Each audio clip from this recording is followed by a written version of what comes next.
Oui, bah forcément, Messaoud là pour le coup, il est évident. Alors pour tout vous raconter sur quand on est au stade, c'est vrai qu'au début quand on voit la frappe, on ne comprend pas tout de suite pourquoi les Marseillais se plaignent parce qu'ils vont tout de suite voir Monsieur Turpin, ça va vite, voilà. Et après quand on revoit le ralenti, moi on peut m'expliquer ce qu'on veut, les interprétations de l'arrêt, etc. Mais à partir du moment où le ballon il tape la main, que la frappe elle est vers le but, je comprends les arguments d'Hervé, mais ça veut dire que toutes les autres décisions qui sont prises toute l'année où il y a des pénaltys mais qui sont sifflés, on ne sait même pas pourquoi, on est encore en train de chercher l'explication. Si ce soir à ce moment-là il n'y a pas pénalty, moi je comprends plus rien. Honnêtement, c'est voilà, là-dessus il y aurait dû avoir pénalty, c'est clair, net et précis, et je ne comprends pas du coup la plus-value du VAR dans ce type de situation où typiquement là doit y avoir une vraie valeur ajoutée. On doit pouvoir montrer à l'arbitre les images qui puissent rejuger parce que c'est quelque chose là où la vidéo aide. Donc là, pour moi, ce soir, c'est une énorme erreur d'arbitrage. Énorme erreur d'arbitrage, dit Giovanni, sur ce penalty non accordé à l'OM. Hugo. Je sais pas si on va en parler, mais moi je voyais aussi un deuxième penalty sur Klose. Alors on va en parler juste après, et on a même les images. Non, dans 2 minutes, mais juste pour terminer, parce que quand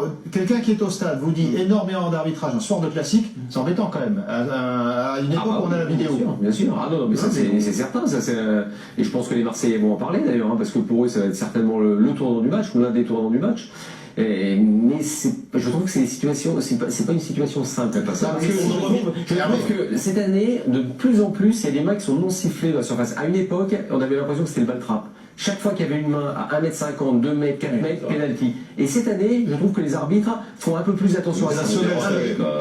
Mais je comprends l'argument de dire c'est devant le but, etc. On peut aussi parler d'une erreur. Voilà.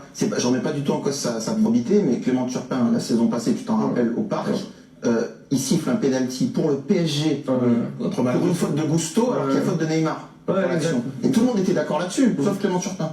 Et c'est pour ça que là, ce soir, encore une fois, au Parc, je remets pas du tout en cause sa probité. Mais est-ce que le contexte pèse sur sa décision? Non, mais le truc qu'il y a, c'est que moi, ce qui me dérange avec le VAR, c'est que si l'arbitre siffle ce soir la main, et qu'on ne considère pas que ce soit une erreur manifeste, on ne reviendra pas dessus. Non, ouais, et là, c'est pareil. Il siffle pas et on considère que, donc, en fait, suivant si l'arbitre siffle ou pas, ça peut être orienté vers un penalty ou sinon. Mais c'est parole à l'arbitre. Parce que c'est le truc, voilà, des gens manifestent. On en revient à ce qu'on disait les 3 jours qui ont suivi ce PSG-OL. On disait c'est parfois plus difficile pour les arbitres du VAR de dire à Clément Turpin qu'il a fait une erreur manifeste. Parce que c'est l'arbitre numéro 1 en France.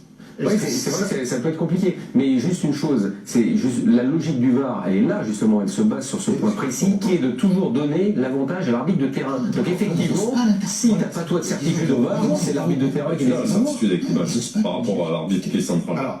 Donc s'il y a une erreur, il y a une erreur. Et qu'est-ce que ça veut dire? Déjà, ils mettent à chaque fois, ils rajoutent des mots pour qu'en fait on ne sache pas. Il